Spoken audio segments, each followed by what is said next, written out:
Fact news में आपका स्वागत है। बागेश्वर धाम के महंत पंडित धीरेन्द्र के शास्त्री रविवार को पंजाब के पठानकोट में थे। धीरेन्द्र शास्त्री ने यहाँ सनातन एकता और धर्म परिवर्तन मुद्दे पर फिर से निशाना साधा।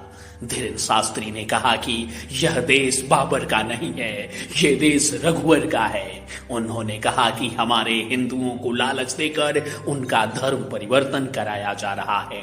धीरेन्द्र शास्त्री ने कहा, सनातन धर्म पर बागेश्वर धाम के प्रमुख जो हैं उन्होंने यह बात कही कि पंजाब में लोगों में सनातन के प्रति दीवानगी है, यहाँ सनातन एकता है। हम सनातन विरोधी बुरी ताकतों को इजाजत नहीं देंगे जो सनातन को मिटाना चाहते हैं और ऐसा करने में लगे हुए हैं।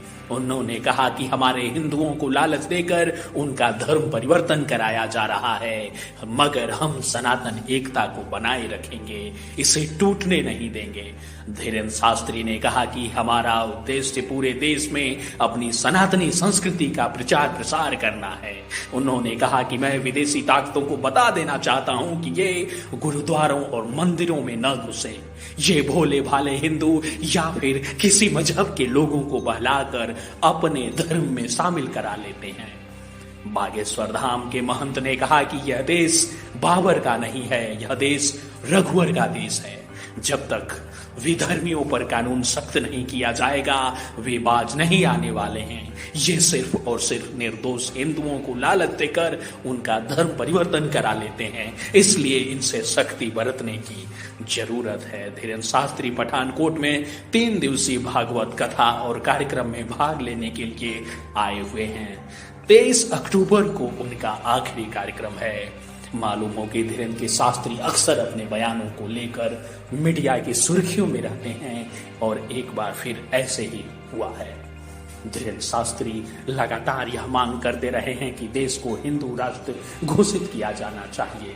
उनकी इस मांग को लेकर, उनके इस तरह के बयानों को लेकर कई बार विवाद भी हुआ है। धीरेन्द्र शास्त्री के जो विरोधी हैं, जो आलोचक हैं, उन पर आरोप लगाते हैं कि धीरेन्द्र शास्त्री इस तरह के बयान देकर समाज में बंटवारा फैलाने का काम करते हैं। मगर दूसरी ओर जो उनके समर्थक हैं, बागेश्वर धाम को मानने वाले हैं, वो कहते हैं कि धीरेन्द्र शास्त्री बिल्कुल सही बात करते हैं।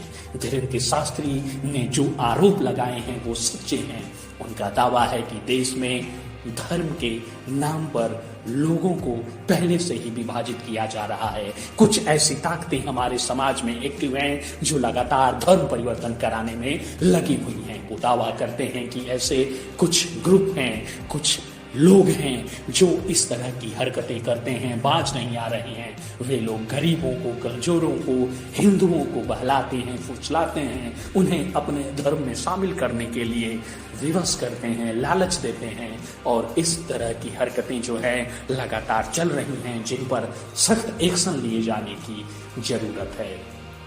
कई बार इस मामले को लव जिहाद से भी जोड़ा गया है कि कई बार ऐसा होता है कि मुस्लिम समुदाय के युवक हिंदू लड़कियों को बहला फुसला कर उन्हें प्रेम के जाल में फंसाते हैं और फिर उनका धर्म परिवर्तन कराते हैं। इस तरह के कुछ मामले सामने आए हैं और इन्हें लेकर इस तरह का दावा किया जाता रहा है कि अब देश में यह सब नहीं चलने वाला है, हिंदू जागृत हो गए हैं।